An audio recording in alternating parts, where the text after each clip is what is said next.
Ambassador Kirsten Hillman has served as Canada's ambassador to the United States in Washington, D.C. since 2020. Ambassador Hillman was the first woman to be appointed to this position. She has stewarded the bilateral relationship through 2 administrations and the COVID-19 pandemic. She has a long career, 25 years, with the Government of Canada. She has held various senior diplomatic, policy, and legal positions at home and abroad. She has played critical roles in negotiating important trade agreements for Canada, including the modernization of NAFTA. So join me in welcoming to our City Club Canada's Ambassador to the United States, Kirsten Hillman.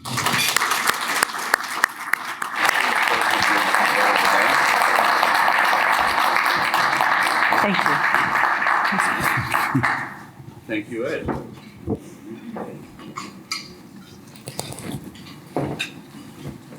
Make sure I'm on here. Thank you, Dr. Mazur. Welcome, Ambassador. Thank you. I'm very happy to be here. Welcome to Chicago. Welcome, of course, to the City Club of Chicago. We like to gather all of the movers and shakers, the various sectors of Chicagoans who care about affecting policy, but they also care about culture and philanthropy and business and trade and government. So there's so much that we're doing here, and we're expanding and we're going global. So having you here is such an honor. And on behalf of, again, I'm Dan Gibbons from the City Club of Chicago, and on behalf of our board, and of course Dr. Mazur, our Chair Emeritus, and Jackie Robinson-Ivy, our Chair, we want to welcome all of you, and certainly welcome you, Ambassador. Thank you, Dan. It's a delight to be here. It's a gorgeous day and delicious lunch, so thank you. Great. Well, we've got we have a whole host of topics, right? We have all sorts of things that we talked a little bit during lunch, and we'll get right to it. One thing I just want to mention, I know when career diplomats are appointed to ambassadorships, that's something pretty important, right? That means that is a top tier relationship, and knowing your history, in the government, in the Canadian government. It's pretty clear to me with your resume and your experience that the relationship between Canada and the U.S. is top tier, nothing to mess with, especially these days.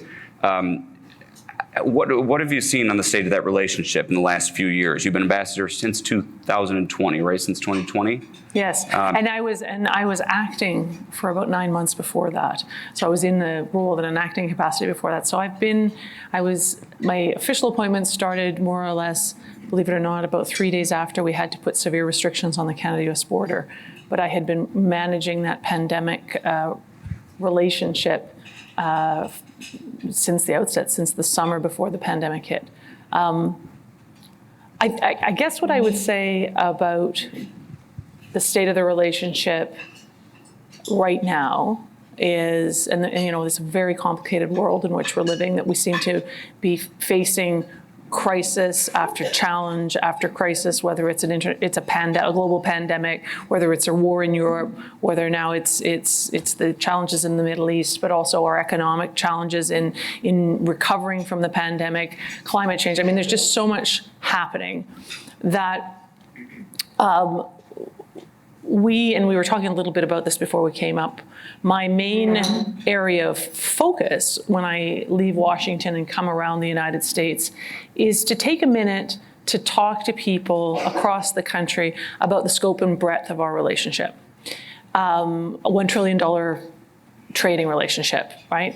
A 6,000-mile land border, a deep historical, legal, cultural, people-to-people ties, literally millions of Canadians and Americans interacting every day, whether it's business, whether it's academia, it's students, it's vacationers, going both ways. There is not a single aspect of our societies where Canadians and Americans aren't interacting every day. So all of this is quite fantastic. and frankly, more important now than it's ever been. So I just came, before coming here to Chicago, from the Great Lake Governors meeting in Cleveland. And I had prepared some remarks for a keynote that I was giving at that event. And in thinking about it, I was thinking about talking about how the Great Lakes bring us together as a region.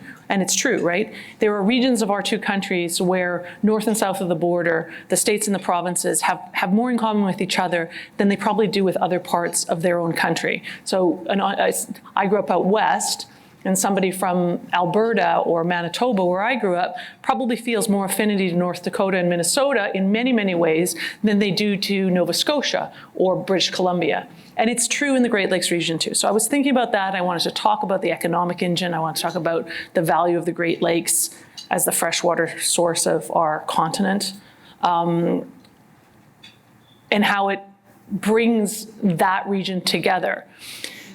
But I couldn't stop from also saying all these things that the Great Lakes region has. You know what it doesn't have? It doesn't have fortifications on the water. It doesn't have mechanisms to keep us away from each other, to separate us from each other, to protect us from each other. It has exactly the opposite. It has joint policing. It has joint economic development organizations. It has joint incubator, accelerators of the most modern business and technologies. We do everything we can to be closer together. And I think we need to stop for a second and just appreciate that enormous great good fortune that we have as neighbors. And beyond just appreciating it, I think we need to invest in it. And that is my main message right now on the state of the Canada-US relationship. It's that let us take, oftentimes things that are working well, anyone who's in a happy marriage will know this from time to time. When things are working well, you just sort of take it for granted. But that's not a very good idea, right? What we should do is things that are working well, we should double down. We should spend maybe just 2% of our energy on making it better and making it stronger, because we need it, actually, given all of the other ways in which we're being pulled in so many directions. Oh, especially these days in the world. So that's the relationship. We share values, we share legal systems, we share an economy, we share our democratic values, we share a desire to protect our natural environment. We share the world's biggest energy relationship on the planet between Canada and the United States, right? And we are both committed to energy transition. However that takes place and however long that takes, we both have that commitment. So let's build on that, right? Let's make the most of that. How about Chicago in particular? We have a sister city relationship with Toronto. We have great Canadian companies here in BMO Harris and the rail companies. We've got, the Canadians send so many of your Canadian geese here to our parks that we try to send back every year after, taking care of the business. Could you talk and you have a great Consul General here. We're so happy to have Councilor Fakor here with us, and some exports also, like Blake Anthony Johnson and Frank Gehry, the architect who left his mark on Chicago. There's business, there's culture, there's all the things you just talked about, and certainly the Great Lakes. If you could talk a little more about that relationship between Chicago specifically and Canada. Let me start with Illinois, because I have that statistics there. So we've got like $92 billion in annual trade between the state and Canada every year. $92 billion, which means that Illinois exports more to Canada than it exports to its next three biggest export destinations, which are Mexico, Australia, and Germany.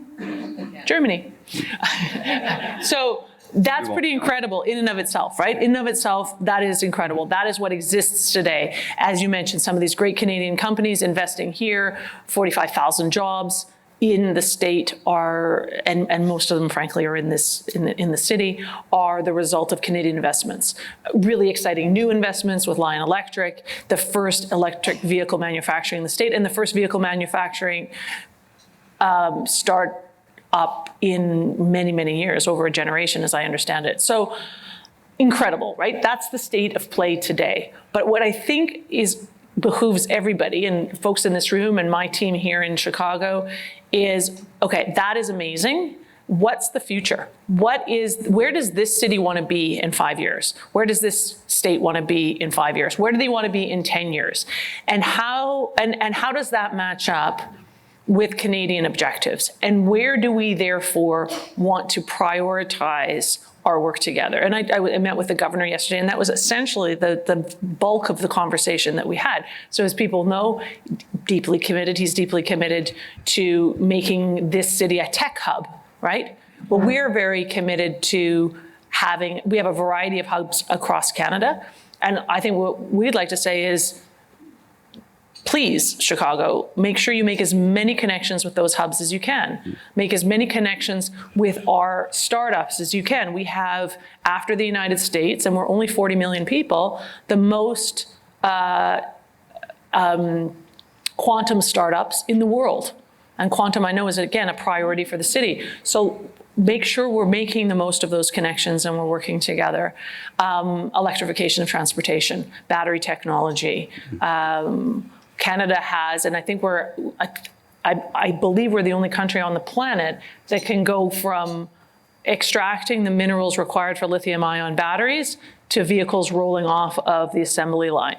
And so we are working very much in trying to ensure a full complement of everything that is required to electrify a transportation system. But it doesn't mean we're doing it all the time in every project. It does mean that we can have enormous complementarity with the United States. A lot of that happens in the sort of the Ontario-Michigan region, but it's growing across the country, right? And we should really be looking at some of those exciting opportunities. So my suggestion is, it is an incredible relationship. It could be even more. This is a hub of your country. This is an economic driver of your country. And we, as a country, are an economic driver of your country. So let's make sure we're doing as much as we can. And I would finish this with, as we are pursuing these visions for where we want to be in the next 2, 5, 10 years together, let's make sure we make the most of the fact that you are a city and we are a country that is devoted to ensuring this economic advancement, ensuring the advancement of communities that have been left behind, right? Communities that are suffering, communities that haven't necessarily had all of the economic opportunities that they should. We're deeply committed to reconciliation with our Indigenous people. We want to make sure that our future objectives are inclusive and reflect the diversity of our society. I'm sensing a city club. I'm thinking we may need to follow up this program with the city club delegation visit to Canada and tackle. Maybe we do that in partnership with World Business Chicago or one of these great organizations in the Council General's office to just do what you're saying and elevate that and push that in so many different ways. Incredible, and there's so much more. And I'm taking all these notes, and there's so many topics that now we're really going to have to hit. But I do also want to make sure we have questions from the audience. So if you do have any, please take them down now. We're going to hit a few different topics, but there's some paper on your tables, and you're welcome to share those with me. You could even just walk them up, or Amanda's here. Because you just hit about 10 more times. I'm trying to take notes and keep up along the way. You met with the governors. You've met with I know you've had the Great Lakes mayors at one point, I think in D.C. I think you recently had a trip with President Biden, right? Was that? Yes. So President Biden visited Canada in the spring for a day and a half. It was amazing. It was, I'm sure everybody here in this room has an experience, and you're going through the experience, and you're like, oh boy, I'm going to remember this forever. And there were a few moments over that day and a half that were remarkable and very uplifting and very positive. And again, things are tough, right? The world is a tough place. People's lives more locally can be really tough. And so you have to stop and enjoy and appreciate these moments. We did have a visit. I'll tell you what it was interesting, and there's a lot to talk about there, but I'll tell you one of the things, and this, you folks might find this interesting. It's a bit of an inside baseball. So the Prime Minister and the We love baseball. Well, yeah, and we love inside baseball. So please keep it coming. My inside baseball has actually nothing to do with baseball, because probably everyone else knows more about baseball than me, other than I enjoy We watching. do hockey also. We do Okay, hockey. yeah, inside baseball and hockey. In any case, so the Prime Minister and the President talk probably every 3 or 4 weeks. They meet all over the world several times, I mean, all the time, really, at the G20, at the G7, at the Summit of the Americas, here in DC, they meet a lot. But when they're meeting, not here in DC, here in the United States, but in DC, but when they're meeting in the context of these other meetings, yes, they talk about Canada-US stuff, but largely they're there for some other purpose. And so that takes up sort of the energy and the attention as well. What was incredible about that trip was that, first of all, it was long, right? He stayed overnight. It was a day and a half. And it was all about the Canada-US relationship. Yes, of course, we talked about the war in Ukraine and we talked about other things, but it was really, the focus was the Canada-US relationship. So getting them to talk about that for a day and a half in and of itself is amazing. And talking in private, just the two of them, without people like me, like taking notes or telling them, oh, but don't forget to say this or don't forget to say that. Just building a relationship as human beings is always important.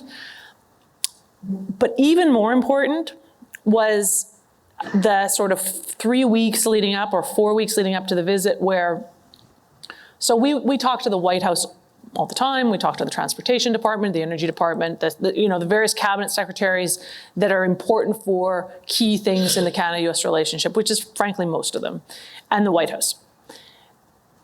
But when we're talking about very specific issues. We're talking about water levels in the St. Lawrence Seaway. We're talking about an MOU that we're doing on this or that. We're talking about challenges we might be facing at the border. We're talking about a project we're doing together. We're talking about our law enforcement agencies are talking, all that. We're talking about specific things. And they know, and we have all the conversations and problem solving we need, but very file specific. Heading into that meeting, on our side and on their side, you had all of the senior White House staff. So Jake Sullivan, Brian Deese at the time was the chief economic advisor.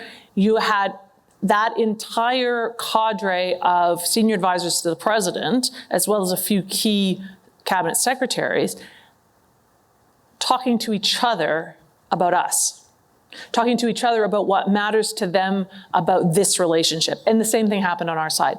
And it was that process actually in both of our systems that was fantastic, because they're all very busy people with very specific mandates, but all of a sudden they were able to take a step back and say, tying to my earlier point, how do we derive strength from this relationship? How do we derive security from this relationship? How do we look at overall what it means to us as a country, Canada, what it means to us as a country, the United States, and then be very mindful about the next kinds of things we want to do. And that was brilliant. And ultimately, if I were to say what came out of that during that visit in every single conversation that we had with the president all day long, it was looking very specifically at how we can be sources of strength for each other, how we can help each other be stronger, be better, be more secure, be more safe, be more prosperous, be more inclusive, be more humane, be more, live up to our values as best we can. And it was awesome. It sounds delightful. It was awesome. Right, and then of course everything. you have to implement, which is always, but just having everybody around the table taking a moment to say, kind of back to my first comment, okay, it is a great good fortune that we have.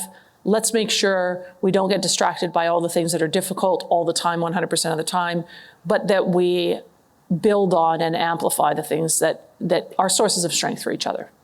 So in that spirit, I guess, there's so much going on in the world. I mean, just stepping back a little bit further, and I know you've been all over the world in your career, and could we talk for a couple of minutes and obviously we can always keep an eye on the Canadian-U.S. relationship and what we can be doing together. And but how about the war, the recent atrocities in Israel and potentially in Gaza?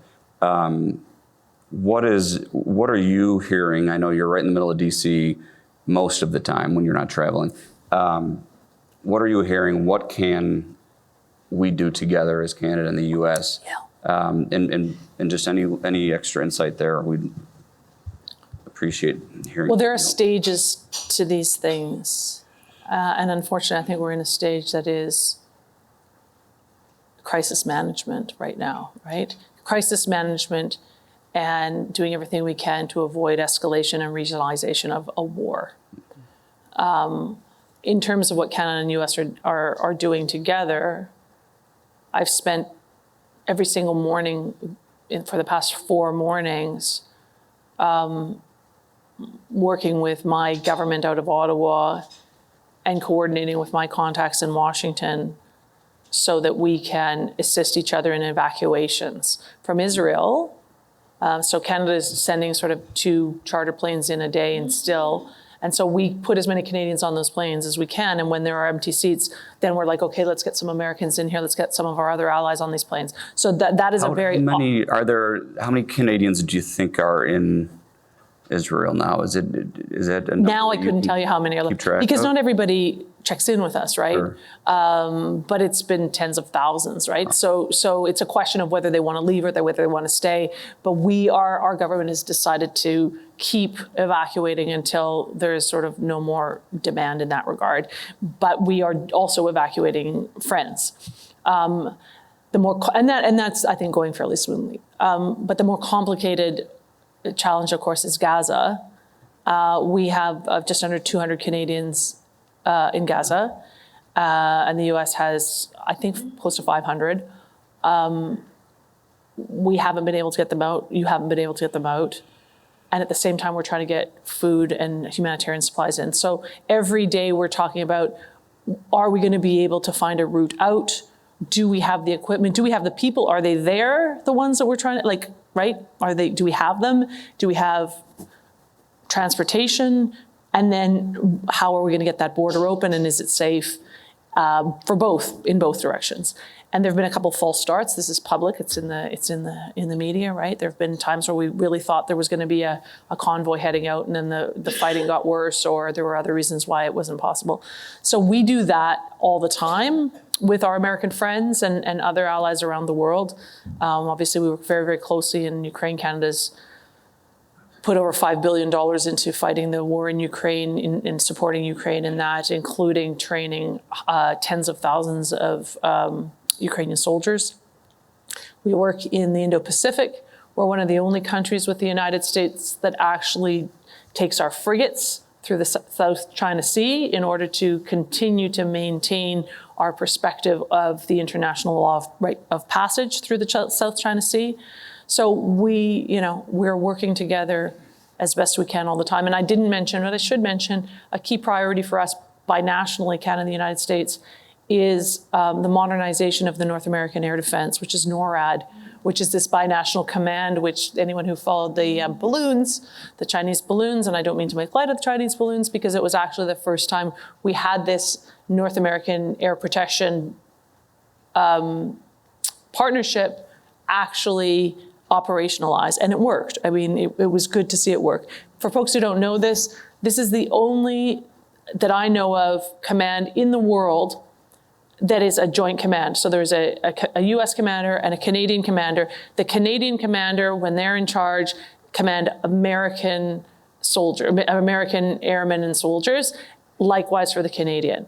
And that is it's just like joint law enforcement on the Great Lakes. It shows a level of trust and integration and interoperability that, as I say, I don't think exists, to my knowledge, anywhere else in the world. So that's pretty great. So we're very committed to that, and modernizing some of the equipment and capabilities so that we really have a good sense of what's going on up in the Arctic, which is a challenge. Well, let's let's take that to climate change then, because there was a question I just read actually about, speaking of the Arctic, and I'm always interested in, we can talk globally about climate change and what it means, but it means so much for Chicago and for Canada and for the area that we share.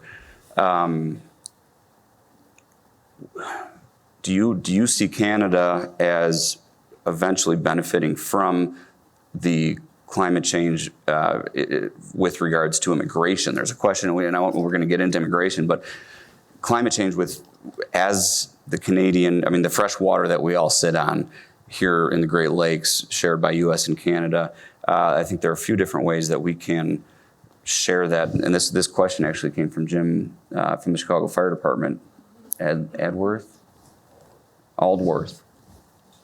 Thank you, Jim. But is there concern that Canada will become a destination in the next 50 years of climate change refugees? I think we all are going to become, those of us who have a safe and stable countries will become destinations for climate change refugees. And I think climate change refugees are not just simply people who are going to be displaced by desertification and food insecurity, and earthquakes and other natural phenomenon.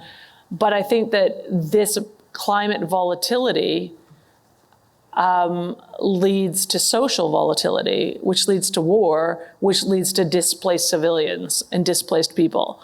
So I think we all know this, when countries are economically having challenges that can be caused indeed by environmental changes that make it harder to be resilient to any kind of weather activity, or that lead to droughts, that lead to starvation, that lead to, right? Then people get agitated, and when they get agitated, we can see social disruption and war and displacement. So so the answer is yes, but I think we will all face that. And there are these, I say this often, I think national security, as we've all understood it maybe 10, 20 years ago, the concept of national security has really changed. National security requires economic security. Economic security requires energy security and environmental security. These four concepts are inextricably linked. If you do not have a safe and stable environment, you will suffer economic consequences. It will be a pull on your economic performance.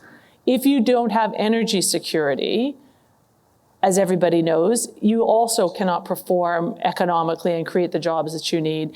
And if all of that isn't secure, then you have national security challenges. It's all interlinked. And so we have a responsibility to protect our planet against climate change, not just because it's the right thing to do to have a clean and healthy environment, but it's a really smart thing to do if you want a peaceful and prosperous world.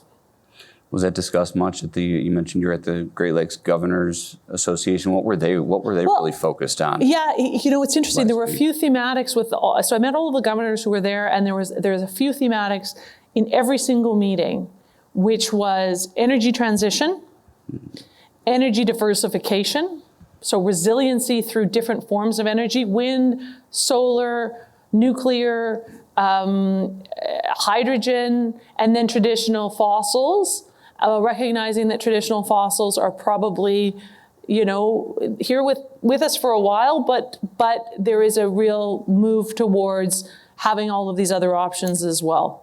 So we talked a lot about that. We talked a lot about electrification of transportation, battery technology. We talked an awful lot about that. And then we talked about how those different future-looking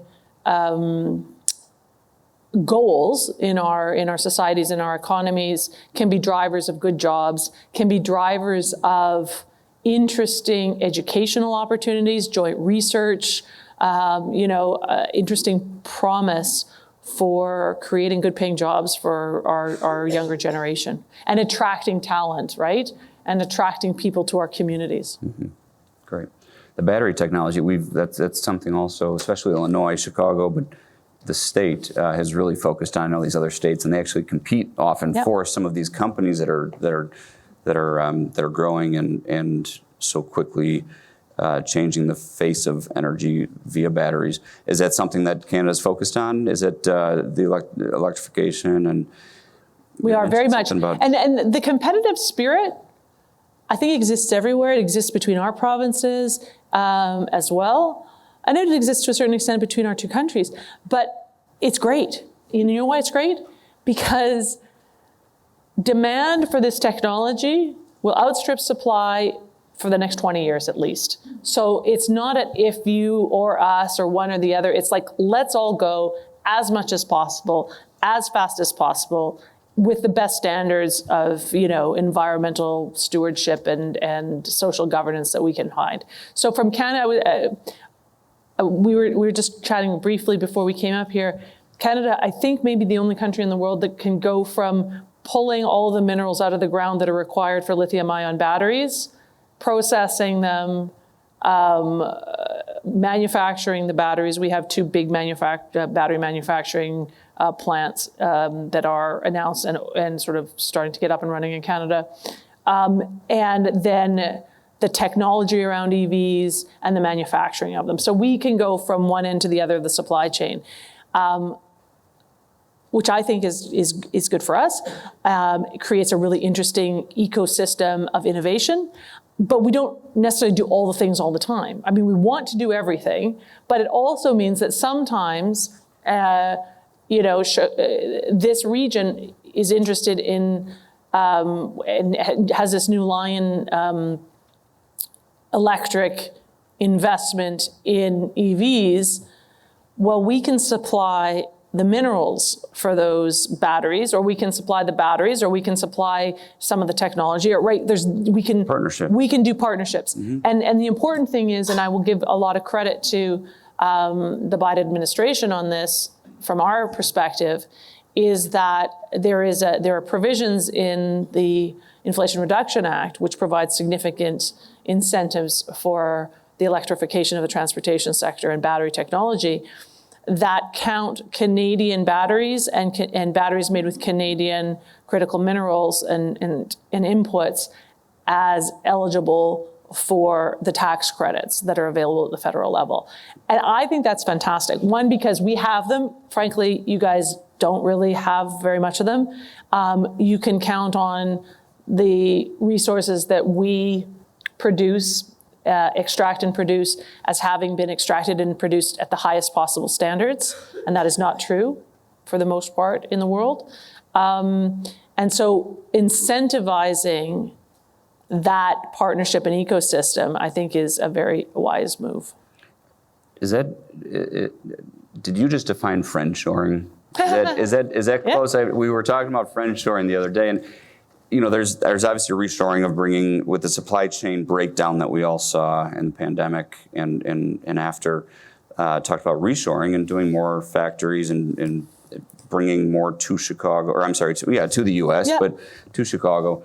But then I heard the term friendshoring, and it sounds like that's something that Canadian, we can partner on certain things that maybe one side of the border is better at than another. Has that been part of the conversation lately? It is. Yeah. Okay. Friendshoring. So that I think the term was first coined by Secretary Yellen, because during the pandemic, you guys did this, we did this. We all had a really hard look at our supply chains. And we're like, okay, do we have enough materials to continue doing masks and ventilators and, vaccines and whatever? And we found that we were resilient in some sectors. We are safely food secure in our country. You are as well. We are energy secure in our country. You are as well. Or at least working together, we most certainly are. We found some gaps in our other critical areas, strategic areas and strategic supplies, as did you and many countries around the world. So we learned through the pandemic, but also, let's be honest, hard lessons around economic coercion that happens from certain countries, China in particular, not exclusively, Russia, right, turning off the gas to Europe, economic coercion, weaponizing trade for political purposes against countries that don't share your perspective who are not your allies. Well, we can't let ourselves be vulnerable to that with respect to certain kinds of strategic goods. We just can't. We can't as a country, you can't as a country. And so the pandemic caused disruption, but geopolitics and the weaponization of certain kinds of products and commodities also has caused a real think around, okay, let us define where our what our strategic products are, and let us make sure that we are resilient with respect to those. So if we can't make them ourselves, or don't have them ourselves, or it's not fully efficient to do everything ourselves, then let's make sure that the countries we rely upon are reliable. And that is, like, honestly, that's the core of the Canada-US value proposition. Because the complementarities between our two countries, there's very little, to be honest. And we love our European friends, right? We love Australia. We love, our friends in the Indo-Pacific, and want to do business with them too. But if push come to shove, we could probably do everything we need to do between our two countries. That's a fact. And that, again, goes to the great good privilege that we have. So friendshoring is this concept of very strategic goods, food, fuel, strategic military inputs, semiconductors. There's a whole host of things that we're looking at where we say we need to be independent or independent with our friends with respect to those strategic goods. And we're in pretty good shape. But what it doesn't mean is decoupling. And people talk about decoupling from China or from other countries. Yes, Russia, yes, sanctions, it's a war. We are decoupled, probably for the foreseeable future. But we're not decoupling from China. And I don't think it's particularly great to talk in those terms. Personally, and our government feels that that's not the right thing to, and it's not true, right? It's not actually happening. And there isn't really policy in place to completely decouple. There is policy in place to realign with respect to strategic goods. All of this just great reminder of how fortunate we are to have this relationship. You're talking about Russia, you're talking about the sharing of energy, we talked earlier about Gaza and Israel and their borders and all the problems at all of these borders. And look at what we have here. It's incredible. It's a great relationship, and thank you for all that you're doing to make that even better. Amazing how many issues you have to about and deal with on a daily basis. With all of that sharing, can we just talk for a couple minutes about what may not be as easy? I'm not going to put words in your mouth. With all of that, how are you dealing with immigration? As you know, the U.S. has somewhat of a crisis on our hands, and it's moved into various cities, including Chicago, over the last couple months, more than ever. How are you, as Canada, dealing with immigration, and anything that maybe we may be able to learn from how you're handling it? Okay, so I think to answer that question and to kind of talk about immigration, we have to talk about two different things. The first is planned, conscious immigration policy, bringing people in intentionally into the country. And the other is irregular migration, which is people showing up at the border claiming, seeking refuge for obviously very valid and almost always valid humanitarian reasons. So those are two different things. On the irregular migration, we have been partnering with the Department of Homeland Security for the past 6 months, and this was one of the things that came out of the Biden visit, to amplify and supplement a policy that the U.S. has put in place in the Southern Hemisphere that seeks to manage irregular migration or folks who are fleeing for humanitarian purposes their homes.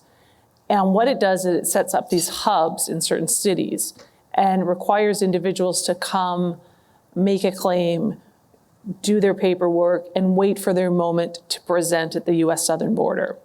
And if they do that and present at the US southern border, one, they are admitted, and two, they get a work permit very quickly. And I can't remember the time frame, but let's say it's a month. It may be less, it may be slightly more, but it's quick. They get a work permit. If they don't follow that procedure and they're turned back, they have a 5-year ban on trying to access that more orderly procedure. And from what we're being told from the Department of Homeland Security, the countries to which this plan is applying, it has been a huge success. They've seen something like an 87 to 90% reduction in people just showing up at the border from those countries that are eligible to do it that way. Because word is getting out is if you do it this way and it works, it may take you, 3 months to get in the queue to present at the border, but when you get there, you're going to be able to work. And yes, your refugee claim will be processed, but while it's processed, you're going to be able to work. So the White House is very excited about this program. And when President Biden was in town, we partnered with them to supplement those numbers and to go to their hubs and to issue paperwork, if you will, to people who can present at the Canadian border. So we're going to use this kind of system, what seems to be working, and we will use it for folks wanting to come to Canada. And so that is a positive thing. It doesn't diminish the fact that there continues to be people just presenting at the border. Obviously, that's a big challenge, much more obviously for you guys than for us. But it does happen at the Canadian border as well. We get for us numbers. At one point last year, we had at one place in the Canada-U.S. border, we had 1,000 people trying to cross the border from the United States into Canada illegally every day. Which for us, I know it doesn't sound like a lot for you guys from your perspective, but for us it was a big drain and a big challenge. But that is being managed through some of these more orderly processes. So that's one thing that we're doing together, and hopefully we'll be able to do more of that. But secondly, on actual immigration, Canada has a very different situation than you do. So we are we just hit the 40 million mark in our population, and we have a national policy to increase our population by 1.2% annually through immigration. So we are actively seeking immigrants to Canada. A certain portion is humanitarian. The majority, though, is skills-based. And so we are actively encouraging skills-based immigration into Canada. It's working very well.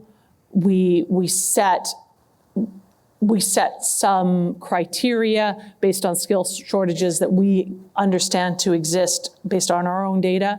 But we also put a lot of power into the hands of our provinces. Mm-hmm. So one province might say we really need nurses and engineers. Another province might say we really need, these kinds of construction experts, whatever it is. And so they have a say in who is brought into the country and then directed towards their province. And businesses do too. So something that's been very successful for us as a business attraction tool is if a company is going to make a big investment into Canada but isn't sure they're going to have the workforce, we will work with them to say, okay, well, we do have these immigration goals and they are significant.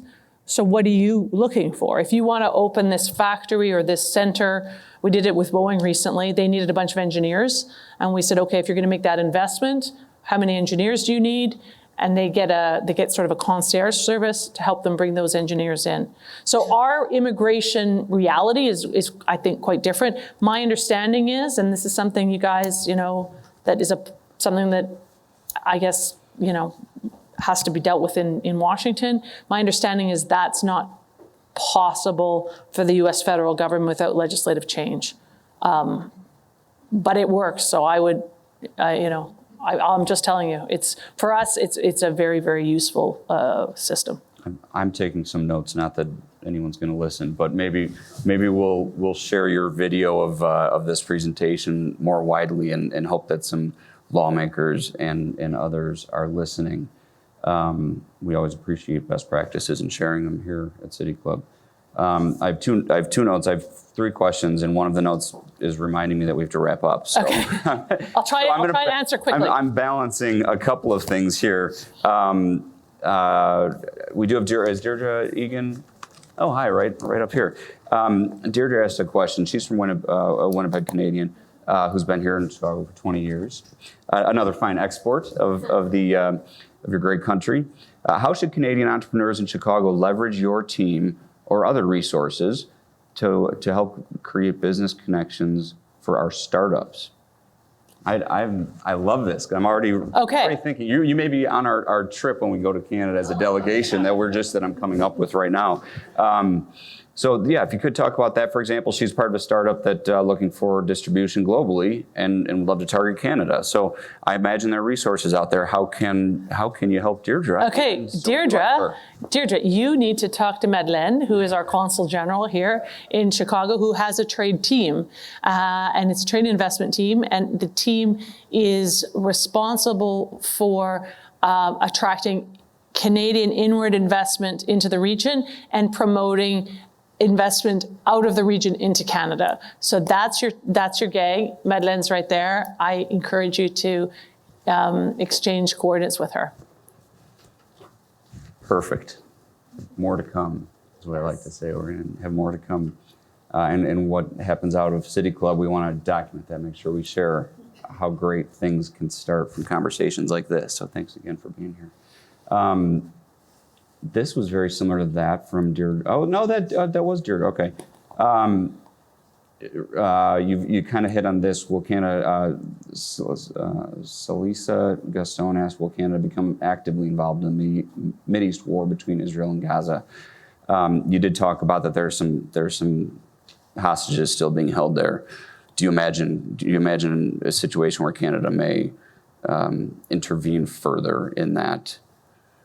You know what, that is not a question that it's possible to answer at this point. Yeah. Right now, we want to have our people home safely, and we want to send in humanitarian aid for folks who are suffering terribly. So that, let's hope it doesn't get to that. Yeah, absolutely. But really a great reminder of all the good things that are happening, especially with our relationship, with everything that's going on in the world. This is such a great relationship between Canada and the U.S. So much of that is due to people like you and so many of you all in this room who make that happen and are dedicated to making that better. So, and here at City Club, we are committed to bringing the right people together to advance each of these sectors and each of these priorities. We want to move business forward. We want culture to be able to work with the talent and the people that have come from both of these cities and both of these countries together.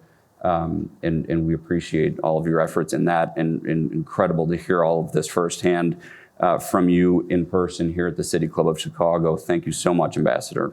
It's my pleasure. Thank you. Thank you all. Thank you. We certainly welcome you back. And we have a 1 year, I'll grab that in a minute. We have a 1 year membership to City Club. You're welcome anytime. Oh, thank you. And bring some friends. Okay. And next time we'll help. As I said, I would be happy to help with any dinner reservations or others. We're very proud of our city and some of our cultural and oh, there we go, Dr. Mazur. And our cultural institutions. So we welcome you back to Chicago anytime. Here's your host committee, right? Thank you. Thank you, everyone. And we look forward to continuing the conversation as to where we all can do more to benefit this relationship and keep all the good things going. We've got a great council general. We've got a great presence here. We've got a great sister city with Toronto, and so many in this room I think are dedicated to moving that forward. So thanks again. Have such a great trip back, and we hope to see you back in Chicago soon. I hope so too. Thank you for your time. Thank you, everyone. Thank you.